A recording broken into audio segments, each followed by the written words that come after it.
देखो 1 ରୁ 6 तारीख ओडिशा रे क्राइम ब्रांच बालीहंता बर्बरता घटनार तदंत करिवो रिपोर्ट संग्रह करिवो परवर्ती समय रे कौन केमिति मानवाधिकार उल्लंघन हेछि जहा अभियोग आसुची ताकू नेकी राज्य पुलिस को स्ट्रिक्चर दब तापर जाई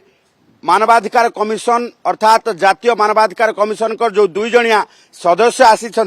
तापर जाई तांको कैंप कोर्ट हटेबे आ दिल्ली फेरिबे। तबे गत काली आसु आसु आरंभ हो जाइछि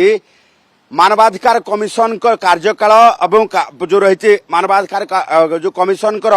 ये जो इन्वेस्टिगेशन प्रक्रिया एवं रिपोर्ट तलबर से प्रक्रिया आरंभ हो जाइछि। तार भितरे प्रथमरु हाजर होइथिले तत्कालीन बालीअंता थाना आईआईसी अनिल परिडा एवं निजर पक्ष रखिथिले कागज पत्र सहित पक्ष रखिथिले। ता परवर्ती समय सौम्य रंजन जे जीआरपी कांस्टेबल भावे कार्य करुथिले तांकर कार्यकाल नहीं कोठी ड्यूटी करुथिले केमिति जो रही तांकर जो उपरे वर्तमान डिपार्टमेंटल प्रोसीडिंग चली कहीं प्रोसीडिंग चली ए संबंध रे मध्य जानिबा पाई जीआरपी आईआईसी जे जीआरपी रो एसपी जे अछंती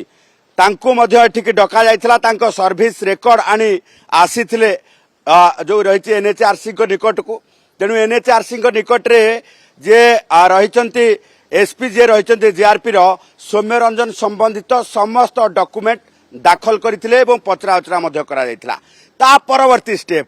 क्राइम ब्रांच रो एसपी ये जे रही अनिरुद्ध राउतराय एवं स्वर्णप्रभा सतपथी जे आयो अछंती ये घटना रे एनएचआरसी निकट रे हाजर हेबा सहित कौन कौन तदंत करिसंती किभଳି भाबे तदंत चालीची केते जण गिरफ हेइचंती एवं केते जण सस्पेक्ट अछंती को को मानकु नेकी वर्तमान तदंत करा जाउची प्रत्येकटी दिग कौन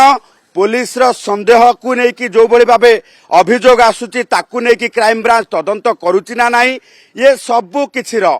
टेक्निक तथ्य जानिबा को चाहिथिले जातीय मानवाधिकार कमिशन कर 2 सदस्य एवं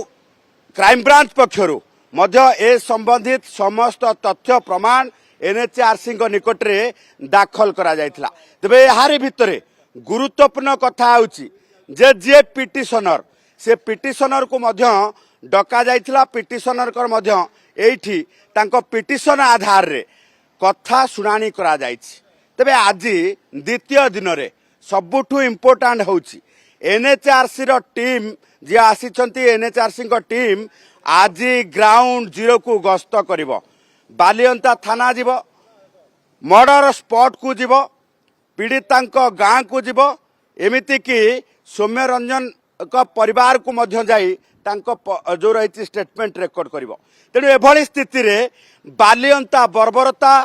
भीड़ हिंसा ता भितरे मानवाधिकार उल्लंघन सबु कथा को नेकी तदंत करा जाउथिबा रिपोर्ट तलब करिथिबा एनएचआरसी एबे जो जो प्रक्रिया माध्यम रे तदंत करूछंती तारी भितरे सबुठु बड़ अभियोग आसुथिबा एडीजी दयाल गंगवार को पाई अडुआ बढ़ी पारे कारण काली जेतेबेले जीआरपी एसपी जीआरपी कांस्टेबल सौम्य रंजन कर सर्विस बुक सर्विस रिकॉर्ड दाखल करथिले सेतिके बेले संदेह होउतला जे तांकर पोस्टिंग कटक रे किंतु तत्कालीन एडीजी जे रही Dayal Gangwar railway and coastal security रो तांको पाखरे ये कांस्टेबल अटैच हे एते दिन धरी करूथिला कोन आउ जेतेबेले अटैच हे रहिथिला जेतेबेले दयाल गंगवार के पाखरे कार्य करूथिला सेतेबेले तांको ऊपर निर्यातना किछि दिया जाइछि कि से नै कि सौम्य किछि अभियोग करिछि कि जदि अभियोग करिछि ताकू रेलवे जो रहिछि जीआरपी इग्नोर कर देइछि कि सेमिति मध्य वर्तमान एनएचआरसी से दिग प्रति मध्य तदंत करूछंती।